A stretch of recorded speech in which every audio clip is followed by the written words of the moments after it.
we want to play with creating a GUI application. Graphical user interface, because that's a lot more fun than just displaying stuff in a black and white window. So there's two kinds, and well, there's two frameworks that C# commonly supports. One of them is called Windows Forms. The other is called Windows Presentation Foundation. So I'm going to load up Visual Studio. I'm going to choose C# and find Windows Form Application. Y'all's looks different, of course. You're going to have a little drop-down a drop-down menu over here to narrow your choices. You're going to choose Desktop. So from the little drop-down menu, choose Desktop, and then Windows Forms should show up pretty quickly.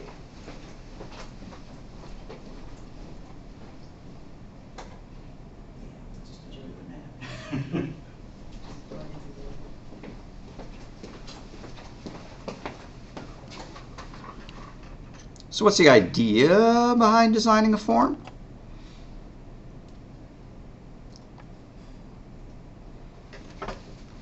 A form, you just drop things on it, right? You drag and drop. You create a user interface. You can put, text boxes, sliders, images, buttons, things like that onto it. So when you get it up and running, after you do your file new project, choose desktop application, Windows Form, then what you're going to need to be able to find is the toolbox. If you can't find toolbox, you can always go to the little thing up here and it should help you find it, but it should be under view. View is just that this thing is awfully long. Here we go, like toolbox. And we see all the things you can put on it. I kind of wish my toolbox is on the other side. I'm going to drag it over there and see if I can get it to go on the other side. Well, I guess it's a floating menu. I can do what I want. So common controls. Buttons, check boxes, combo box. A combo box is an interesting one where you have both a pull down menu and a type in thing. And if you choose the pull down menu, it fills in the type in thing. Progress bars. A text box is a multi-line entry.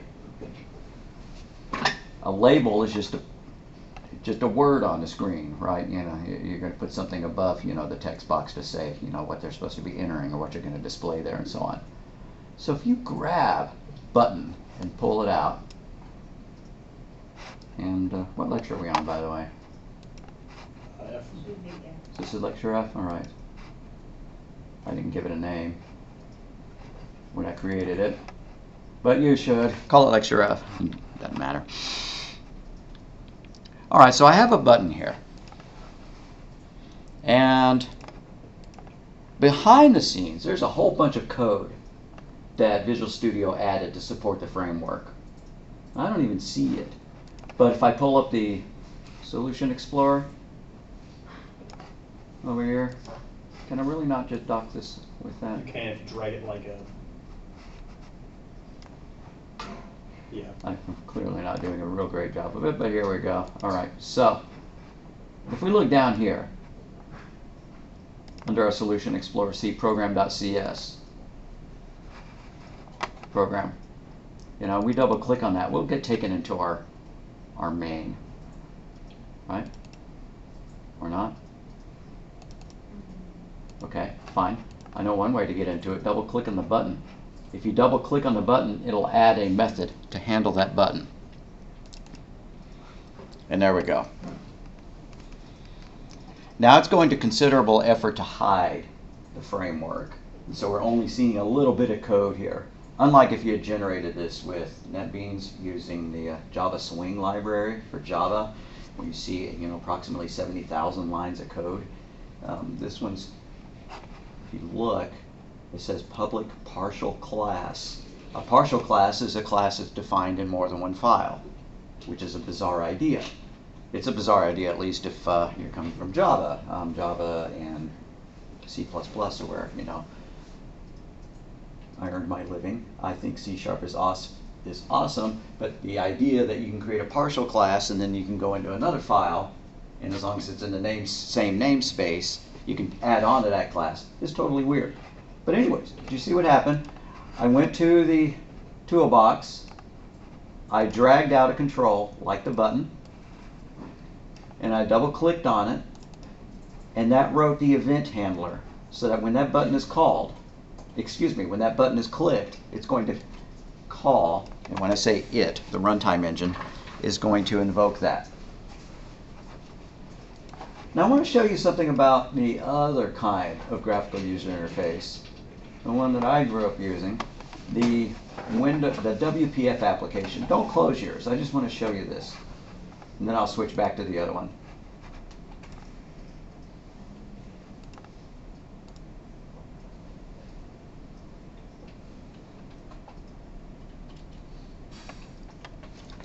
So they finally let you in. I'm so glad to hear that. You're going to just want to load Visual Studio, and then I'll be back at the point where I want you to follow along. So here's my little form, and I have a toolbox, and I can get over there. I should have just left it over there.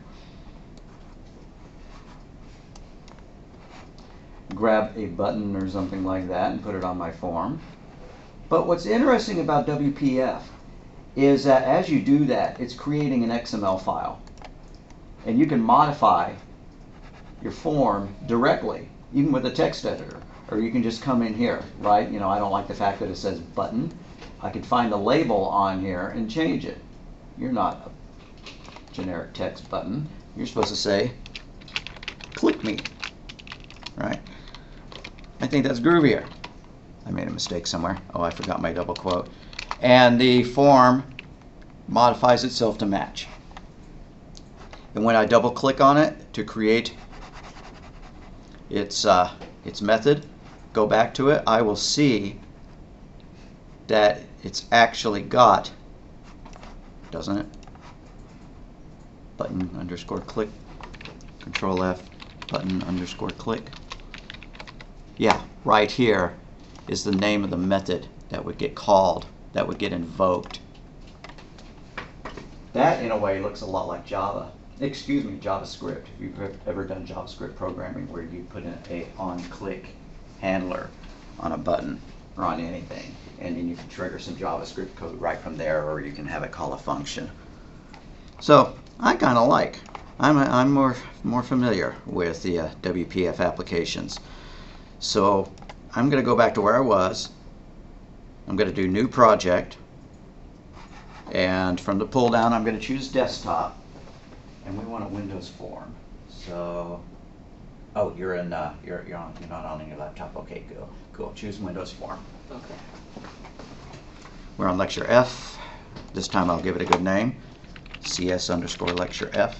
You don't have to add the CS, but I give several lectures on the same machine. Nice if I give it a unique name. All right, so loading designer. Here's the designer. We will see that it's got a whole bunch of usings already that we know we're going to need to do. I mean, that are available to us. Let's go ahead and add a button, just like I did. Half of y'all already have it out there. I'm going to drag a button out there. I'm going to zoom in with the control mouse wheel. I'm going to right click it.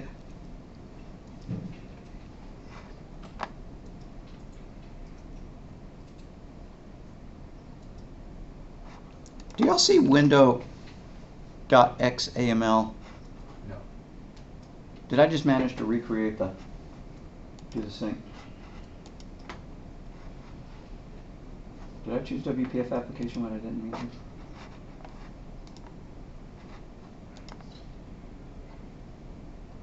Yeah, I did. All right. So now I'm going to right click on it, and there's properties. From properties, you can see all sorts of stuff about the button. You want to change the background color of the button, you can do that.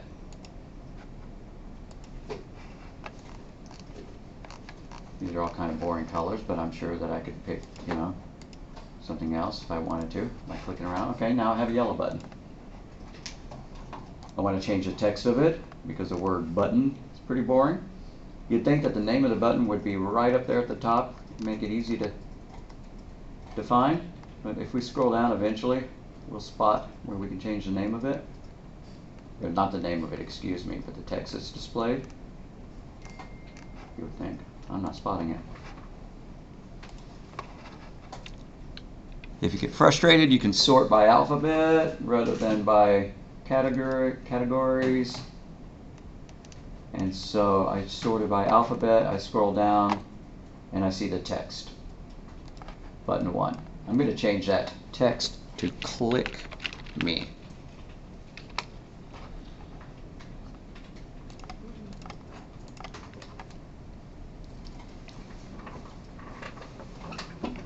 And just by looking at the properties available to you, you can get kind of an idea of things that you might want.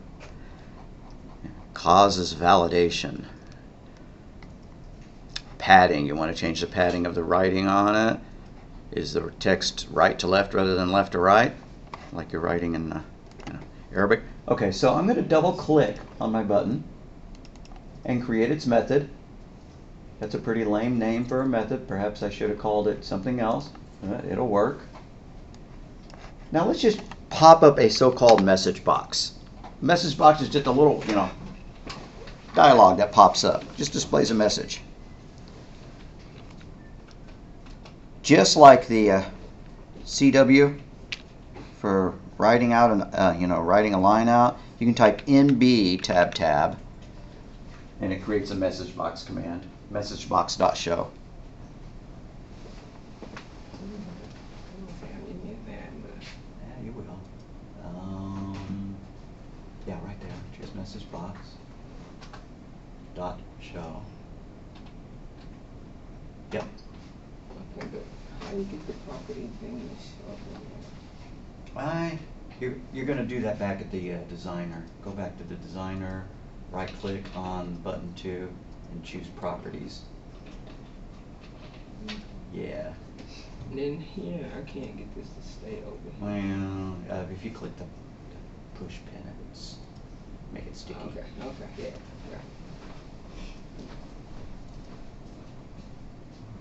You have our button on the screen yet? Okay,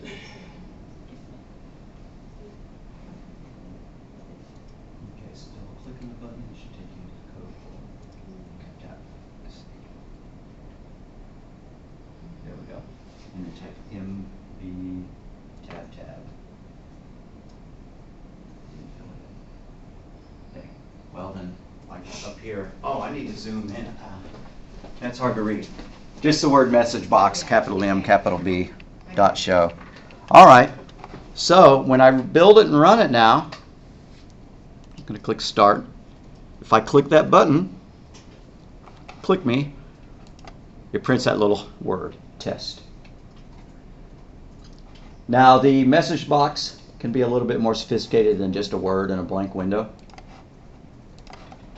We could see the parameters available to it. If I erased and did the parentheses, there's 21 different versions of it. Like string text, comma, string caption. So I'm going to do parentheses, quote, text, in parentheses, parentheses, quote, text, end quote, comma, quote, caption, end quote, in parentheses, semicolon.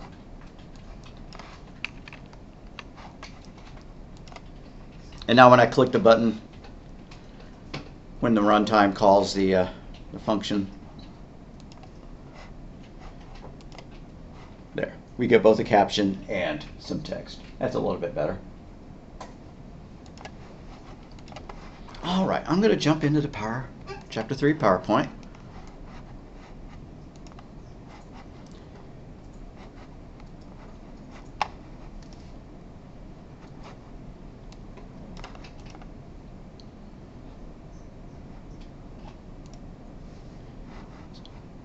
So the name of the project shows in 3 places: the title bar, the Solution Explorer, and the Properties window. The menu bar lies horizontally across the top. The Toolbox tab provides a list of controls you can drag onto the form. The form designer is in the center of the screen. Solution Explorer allows viewing and management of all project files and settings. The property windows is for configuring the properties and events on the controls in your user interface. What does that event mean? Well, I already called that method an event handler, but if I come up here, go back to my form designer, I'm not sure I'm seeing my properties at the moment, so I'm going to right click and choose properties again. Among the things you can view, see this lightning bolt? Events. So this control supports all these different events. Like if a key is pressed, or if a key is down, or if a key is up, or if the cursor leaves it. Well, here is the important one, right? Click. What if you decided that you didn't want this to call button one click anymore? You could just highlight that and backspace over it, and then there would be no registered event handler. I'm going to leave it. I don't mind, it calling that method, that event handler, but you can change it there. You write several different methods. You need to specify a different one for it to call. You can just go to the event, property, find click, and set it that way.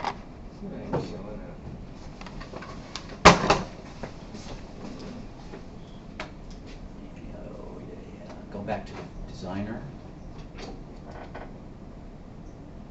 Right click on button 2. Oh, here's our properties.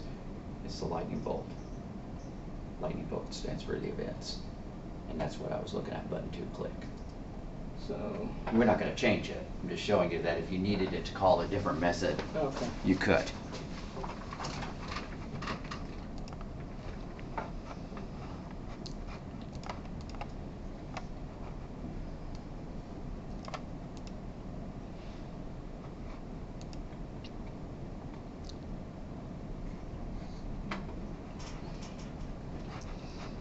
So when you sort properties in alphabetical order in the properties window, the name of the control is not in alphabetical order. It appears near the top of the list in parentheses. So if I go back to the designer, click on my control, I'm going to choose alphabetical. I'm going to choose alphabetical. Now the textbook just said that the name of the control would show up between parentheses up at the top, and I'm not seeing that, but maybe that's because I'm using Visual Studio 2013. What are y'all saying? You go to properties, alphabetical. Do you see the name of the control button one? Yeah, it's right there. All right, so if you're using Visual Studio 2019, you sort alphabetical. The name of it should be right up here at the very top, like one line down. Not here, but if I scroll on down, I can probably find the name. Right? Okay, fine. If I wanted to change the name of the control, I should be able to do that. Can I? I guess I'm thinking in terms of WPF. I know I should be able to rename the control, but since it's not leaping out at me, I'm not going to mess with it right now. They really need to install Visual Studio 2019 on these machines. Okay, well, apparently I can't rename it. I might actually be able to do it. I'm going to go back over to form1.cs. Excuse me, form1, yeah, the editor rather than the designer.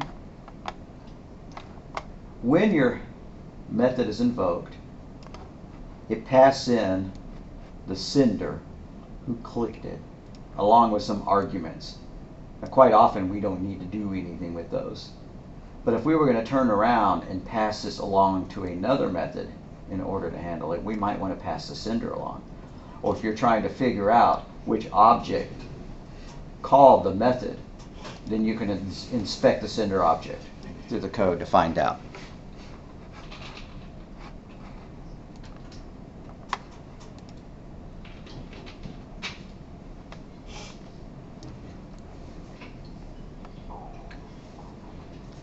So the form's name is the identifier, is an identifier, so it must follow the rules for variable names. The form's text is what appears in its title bar.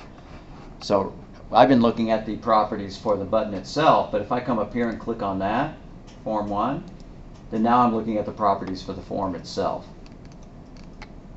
Oh, it's going to drive me crazy that I can't change the name of the form.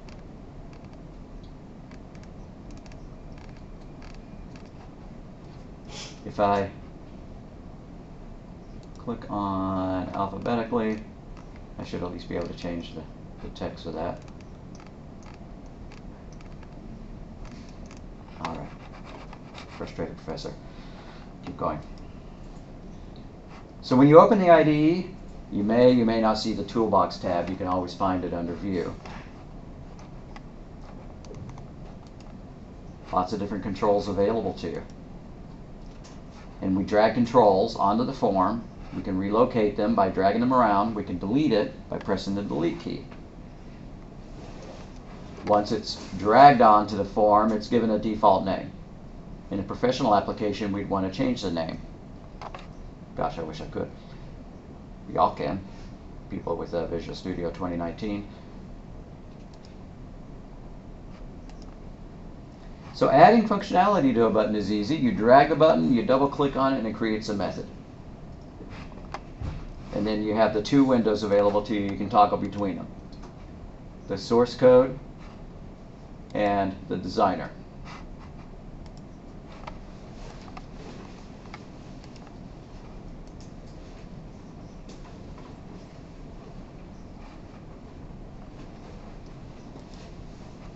So the GUI application contains somewhere a main method that is created automatically. We don't see it when we go and look at our source code. I did not see that in the form designer, in the CS file for that, but it's still there. If I find the Solution Explorer again, I should be able to poke around until I find the CS, or excuse me, program.cs, and there's the main. Windows Application 2, static class program, static main.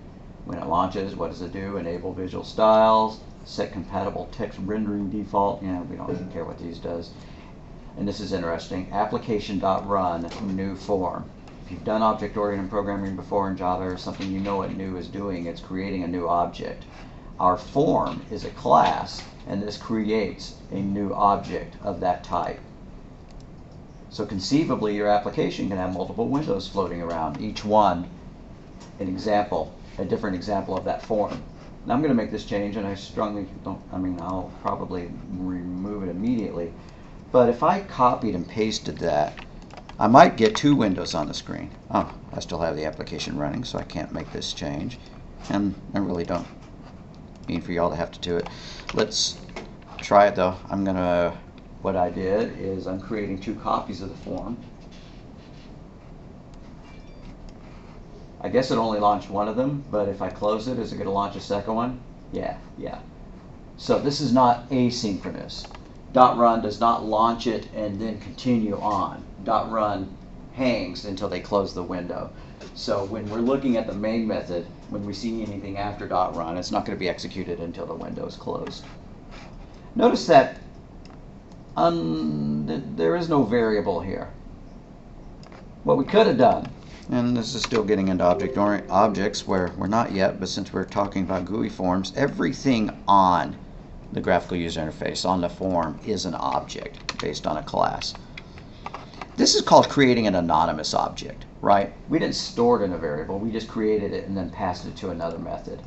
I could have done this, and again, don't do this, guys. Form F1 equals new form, print, form 1 parentheses in parentheses, and then I could have passed that into my run function, right? Like that. Okay, I'm going to undo all those changes. But now it's not an anonymous object, right?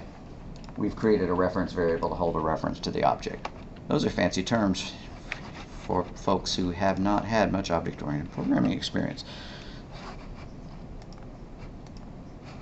But I don't mind using the terms and getting your ears used to them. So the event is generated when you click on something, and then the program has an event loop behind the scenes, so the framework does, that has to handle the events. If the event loop ever gets stuck, You've seen this in your Windows applications. You try to drag the window around, and all it does is leave a a trail of blank windows everywhere. You know, I'm sure you've seen that. That means that the event loop is stuck, that nothing is handling the events. And yeah, the operating system itself is able to, redraw the border and the title bar of it as you drag it around, but it's not able to do anything else.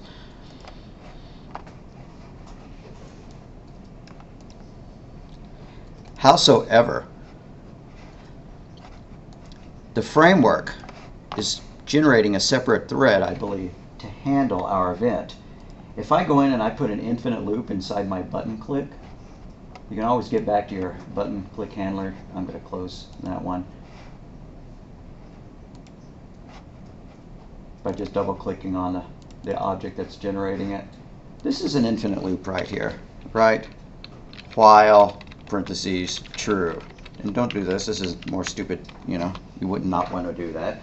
An infinite loop would hang your console application, right? It wouldn't be able to do anything, or it would keep repeating something. On the graphical user interface using this framework, when I call click me, it pops up our, but then, oh, it is hung. Look at that. I can no longer call click me. I can no longer drag. All right. I'd forgotten that that was the case. So what has happened here? What has happened is I have that infinite loop. The method call is not able to return, and so the user interface is locked. Once we learn about threaded programming, how to launch a thread is kind of a sub-process. You probably know what the idea of a process is by using like this, the task manager on Windows, and you get a list of all the processes and you can kill them. Well, a thread is kind of a sub-process that's attached to your main process. But anyways, it's busted. I can't do anything. I'm just going to have to kill the app because of my infinite loop. If the code was going to execute a lengthy process, it would be wise for it to start a thread in order to handle that. Just a sec, because I'm not sure I'm able to close it. Yeah, putting that infinite loop in was a really bad idea. I hope y'all didn't do it. I may have to go to the task manager to kill it. Where's my form 1?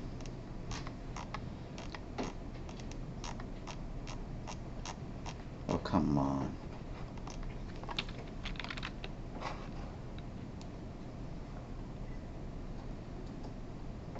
How about fewer details?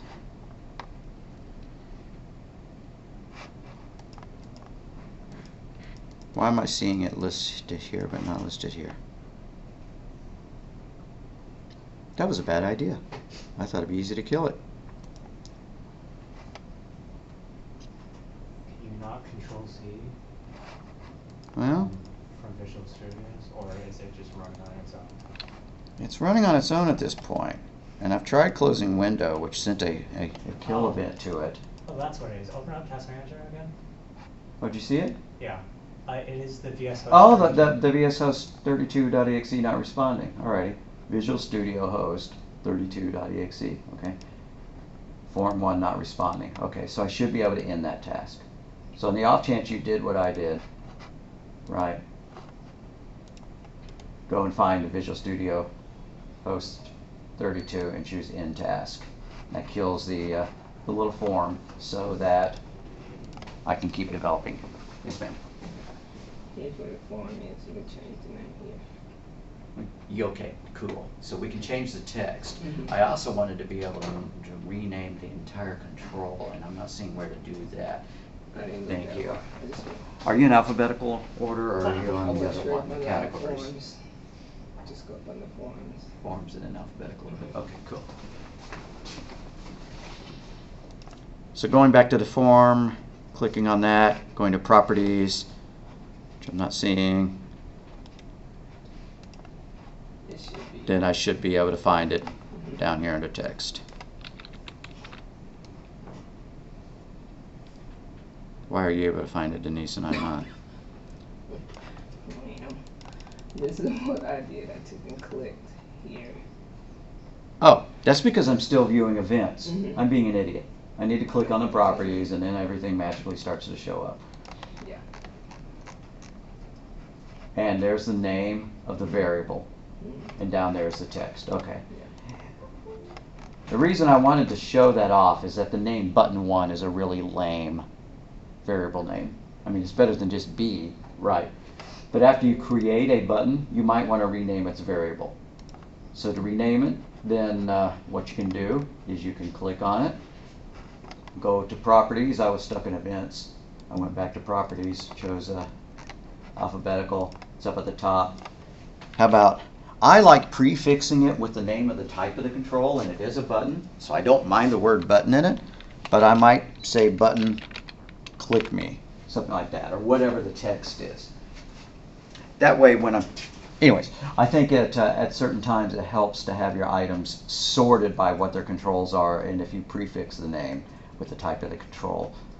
That's something called a Hungarian notation in a way. The manager of all, program development at Microsoft at one time was a guy from Hungary, and he came up with a variable naming convention, and the other people teased him about it, saying, oh, it looks like Hungarian anyways. And so part of Hungarian is that you prefix your variable name with its data type, and other people feel that that's a completely useless idea. But I could have just called it click me button just as well. Okay, so now that variable has been renamed. If I could find in my code where it was declared, then I would be able to find where it's renamed.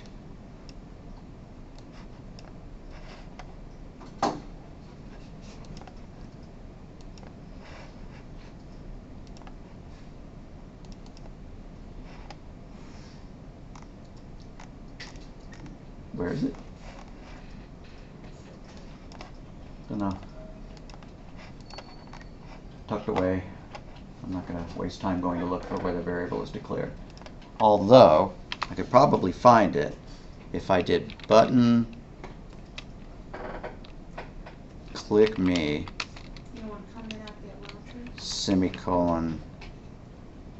Well, that didn't work. I'm so sorry, pardon me. I was saying, did you want to comment out that loud? Oh, yeah, I certainly want to get rid of that. Thank you.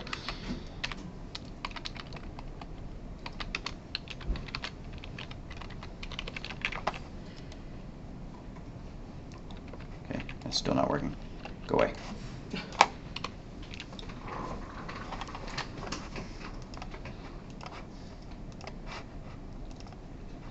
All right, we haven't even learned how to allow ourselves to do input and output onto the window. So we're going to stop dilly-dallying like I have been. We're going to make a text box so that they can type in something. When the user types in a value into a text box, it's part of the text property, which is a string. If the user is supposed to enter a number, you'll have to convert it, just like a console application. So let's add a text box to it. I'm going to go back to my designer. I'm going to put a label.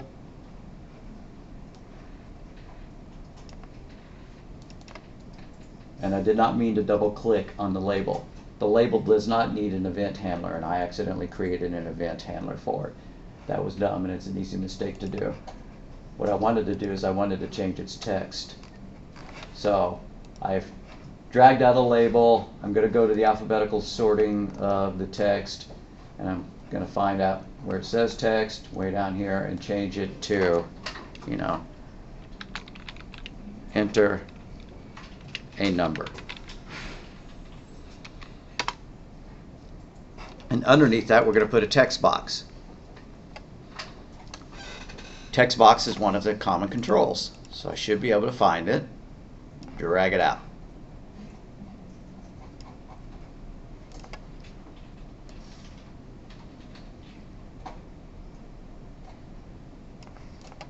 I'm going to drag click me and put it under there. So I'm going to move my enter a number, push that all the way up to the top. So when we click me, we're going to take whatever the user has typed into that number field and display it. It's text right now. It's a string. Okay, so I'm going to go to click me. I have a lousy variable name right now. If I click on this field and I check out its variable name, it's just going to be something like text box 1. I'm going to change its name. So I clicked on the text box, properties, alphabetical sorting. I'm going to change text box 1 to text box underscore number.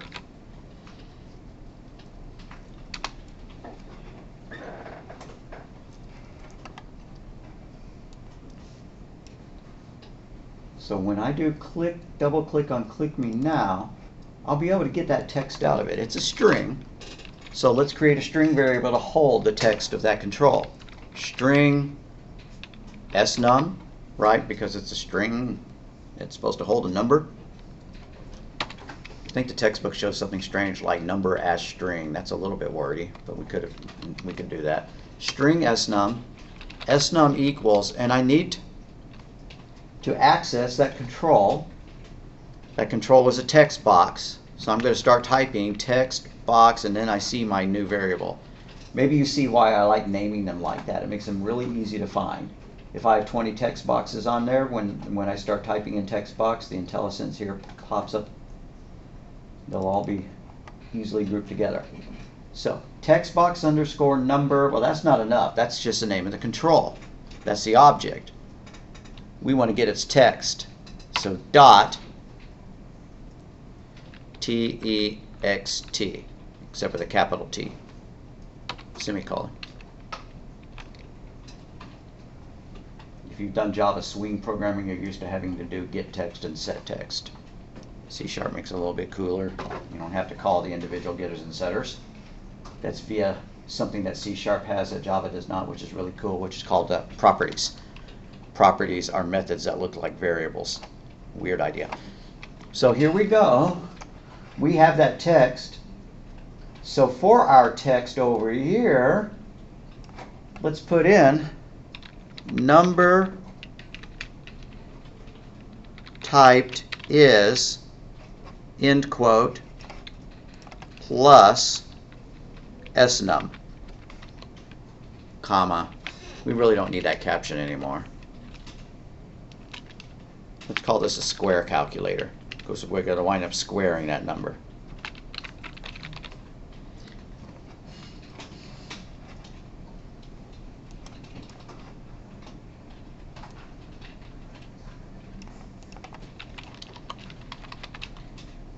So if I run it, enter a number, I type in 4, click me, and it said the number typed is 4. We have extracted that number. We could change it if we wanted to. This would be silly, but we could do text box underscore number dot text equals oops, end quote, semicolon. So now after the message box is closed, then the number is now going to say oops. Like I said, that's kind of dumb, but it'll demonstrate the concept. So if I type a number in here, I can type in anything there, right? Because we're not doing any kind of conversion on it. And I click me, it says the number typed is blah, blah, blah. And then when I click OK, I have changed the value of that field.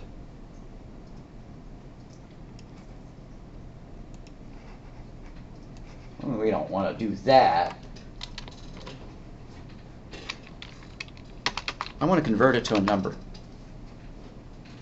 The safest way to do it, unfortunately, is to use our try parse. Try parse lets the application attempt to convert the number, and if it fails, it doesn't crash it. It doesn't generate an exception. So, in order to get try parse to work, we need both a variable to hold our numeric result. How about a double? Double denum, because it's a double. We also need a Boolean value. Boolean, wait, bool is enough. Num underscore OK, or if you like camel case, num capital OK.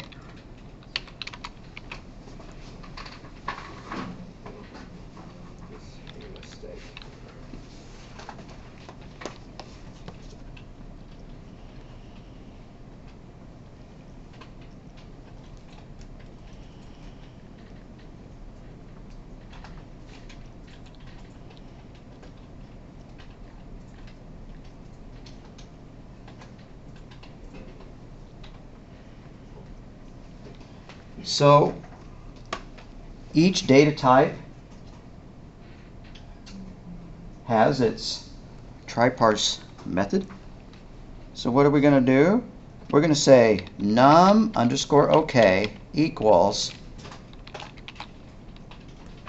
let's try it with lowercase d, since our variable is declared as a lowercase d, double dot try parse with a capital T and a capital P, parentheses, we need to pass in the string that we're trying to convert, which is snum, comma, and then we have to have this magical keyword out, just accept it on faith at this point, followed by the variable that we're trying to fill in, which is dnum.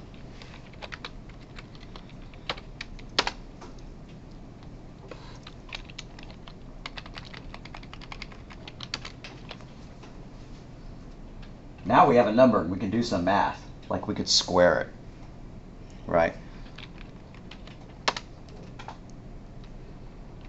Num underscore oh, wait, no. We need to check to make sure the conversion worked okay or not. If it succeeded, then num okay will be true. If not, it'll be false. So if parentheses num underscore okay in parentheses, then let's do something with it. So curly brace. Tell you what, I like putting the error message first, so I'm going to change that to if not okay.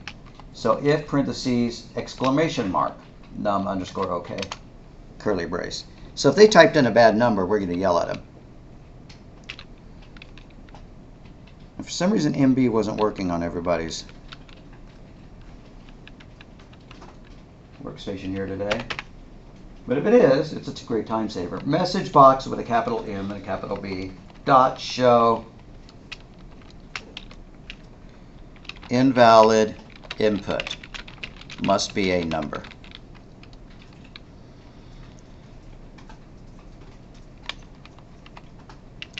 And then how about we, after our end of our quote, we put a comma, quote, error. Just to warn them that we mean business. They done goofed. There we go. But otherwise, and you know, we could just return that right from that point, and then we wouldn't even need an else statement. But I don't feel like getting that weird. So else, curly brace. Let's calculate. Let's multiply by itself. dnum equals dnum times dnum. Or how about let's declare a new variable. Double space result equals dnum asterisk dnum.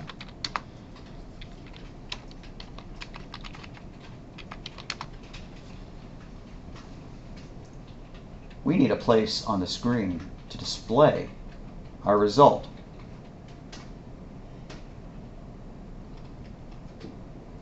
We don't have a place on the screen to display it.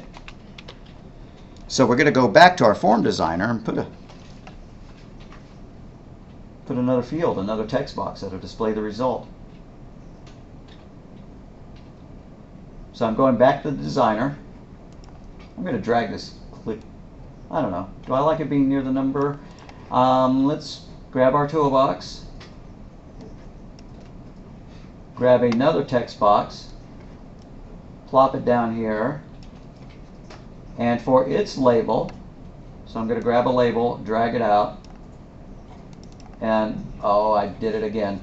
I'm going to need to remove these. That is so easy to do. Double click on it to try to change its name, and that's not how you change its name. Excuse me, its text. So I'm going to click on it, choose properties. Oh, properties is over here. Find the text for it. I don't want it to say label 2, I want it to say square.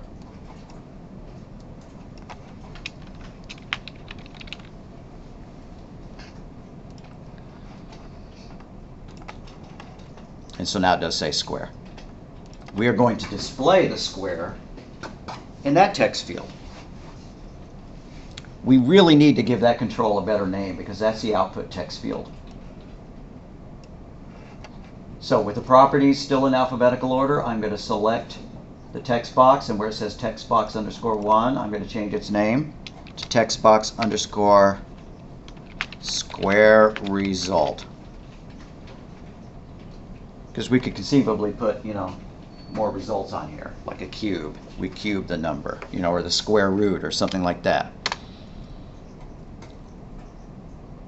This is on the second box. Yep, that's the second box that I renamed. So if I go back into the code now, and I'll do a walkabout, make sure that we're all caught up.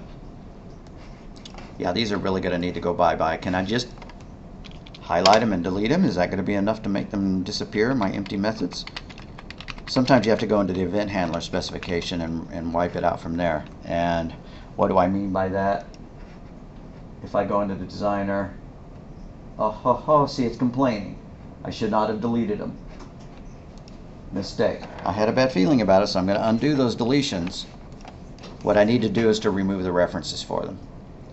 So I'm going to go back over here, click on the label, find the properties, find the events for it. And you don't have to do this if you didn't double click it, and even if you did, you don't have to do it. And you see where it says label one click, I can backspace and remove that. And I can do the same thing for that one. Select that label, find its click event. Alright, now it's safe to go back to the code, and if those things are still there in form1.cs, now I could remove them without consequence. Or you can just leave them there, cluttering up the code, doesn't matter. Okay, so we have calculated the square. We want to store it in our text box. We need to convert our number back to a string for that to work. Why did my brain glitch on how to convert something to a string? I think double.toString might work. Anyways, let's do the name of the control. It's a text box, so text box, and there's the one that I want, right? Because I gave it a good name, text box underscore square result dot text with a capital T equals result dot toString.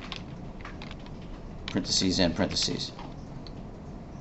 Capital T on 2. Capital T, capital S, come to think of it.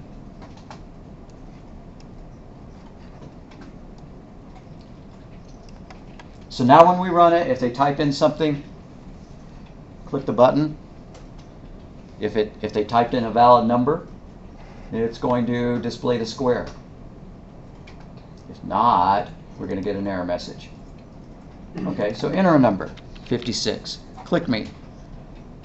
The number typed is 56. Okay, I'm going to get rid of that message box down here at the bottom. I don't need that anymore. I may just comment it out. But it did work. It displayed the square.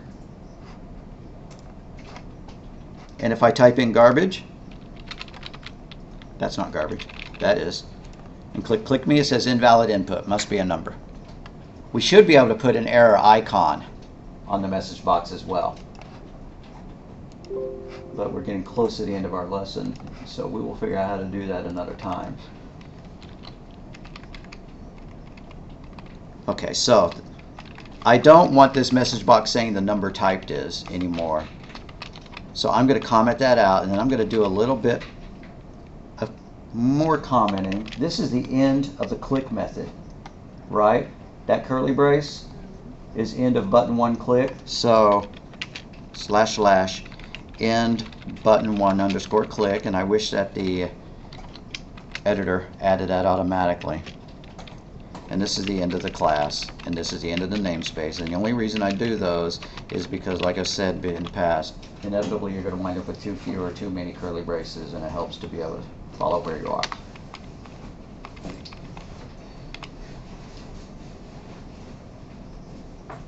Ways to improve this. One is that this should not be a field that they can type in. That should be a read-only field. We might be able to find that property. If you set it to enabled equals false, they won't be able to change it, but it'll also be grayed out, I believe. So that's not a real good choice.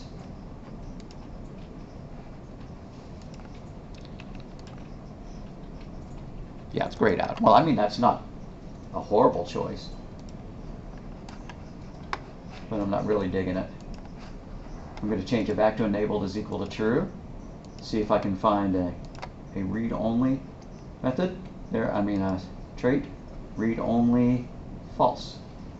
So I've selected the square field, the result field. I'm changing read-only to true because I don't want them to be able to type in anything into it. Now it's got a gray background rather than white. We could probably change that, but you know, that's a standard Windows convention, is that if you can type into something, it's got a white background. So when I run it now, I type in a number, I click me, but I can't change that. I can copy it nicely enough. It's really annoying if something is displayed on the screen and you can't copy it. It's one of the things I don't like about phone apps, right? You're seeing something on the screen and you can't just highlight it and copy it and paste it. And there's all, all sorts of Windows apps that are the same way. How are we doing? No. Sorry if I'm talking like this. Oh my, this may have a different name. Let's go see what our text box is called. Properties. Never got a name. So it's just called text box 1, but we're expecting it to say text box underscore number. So we're just going to highlight that. Come back over here. Change it in properties.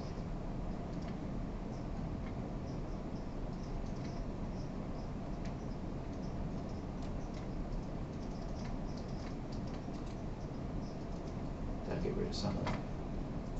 Okay. There may be another one. Yeah. What it is? Because I had left one. It's gonna be down here. Okay, that's the same deal then. So just copy that one, go and find that control, find its name, and change it as well. But the one had to come out of there. So, oh, well, It's 2. we can always rename it later once it's successfully building. Yeah.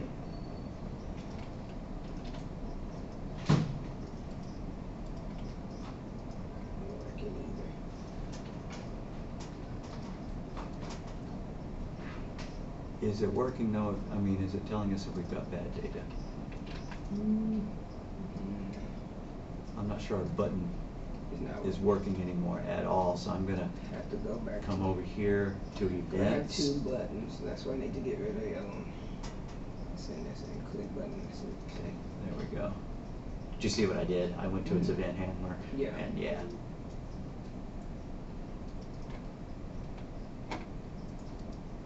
Yeah, cool.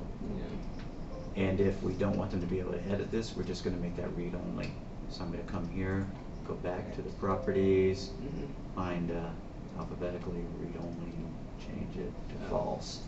Okay. I'll do it. Okay. Right, so let's see. I lost your ball back, and I'm so Yeah. sorry. Sorry, I was done. So let's see if I can underscore there. Maybe I should use underscores because I put spaces. This text box underscore number being underlined means that in our form it doesn't have that name. So I'm going to grab it. Don't feel lost because we will be doing this again. Include this copy, come back over here, and we find the input field, change its name. Let's see its properties.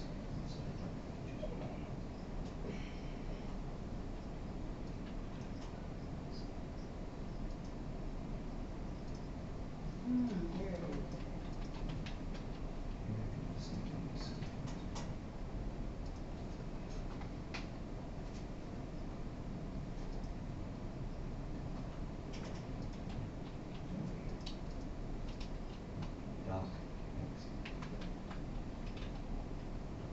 So properties, we want to change its name.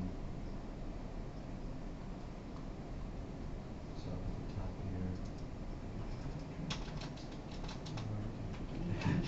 All right, and it's called text box right now, but we're going to change its name. Text box underscore number. That'll fix that one. So if we go back to its code, we're going to see that error go away. But also square result. Got the same deal going on. So we're just going to copy that one as well. Yes. Go back database name.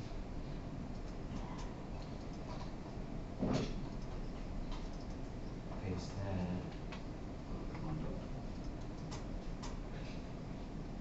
Now we're real close. So if we come back over here and try running, a little better. Oh, he said I can pull it off the ES.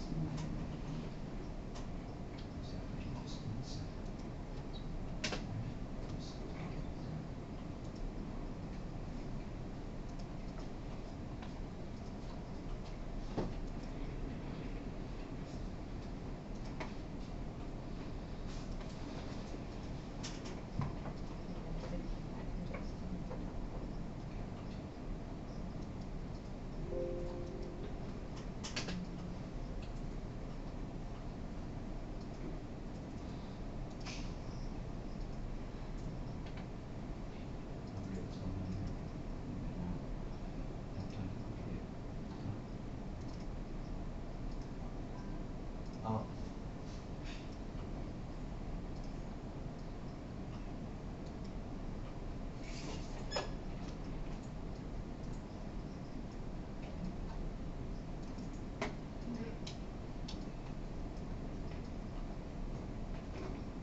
Oh, come on. Let's do this for me, I'm so sorry.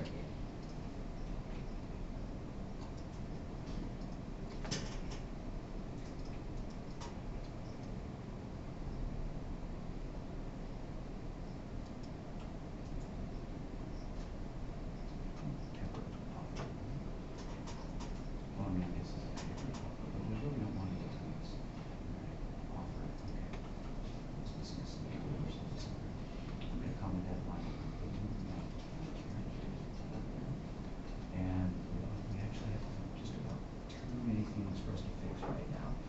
So I need to make the Dropbox for everybody else and then we'll come back. Okay.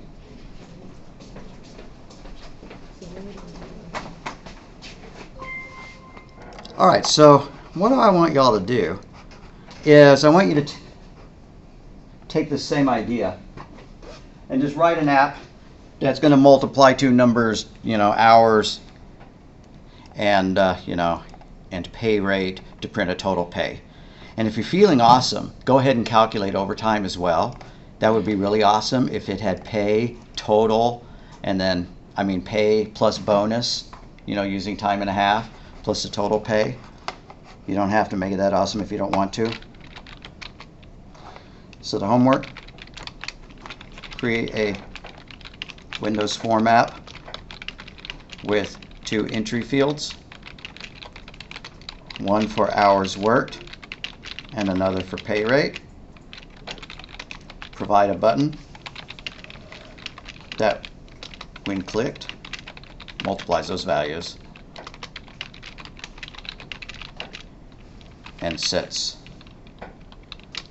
and displays the result as the user's pay.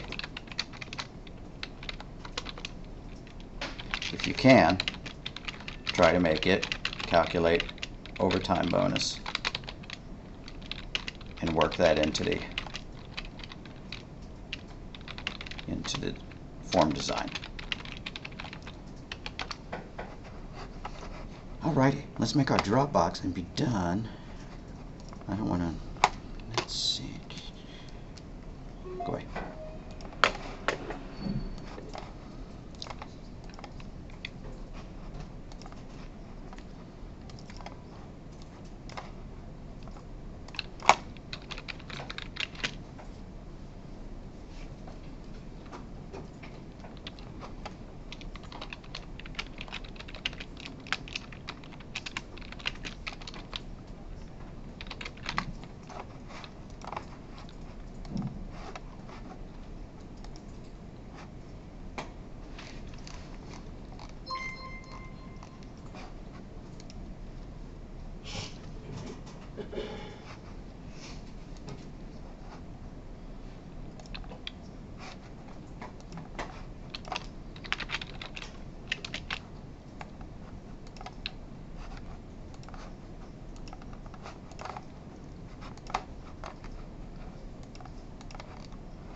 All right, the Dropbox is there. Or at least go in and put a note saying that you're done. You don't actually have to upload homework. For those of y'all watching at home, I do want you to fill out the lecture review form and upload that.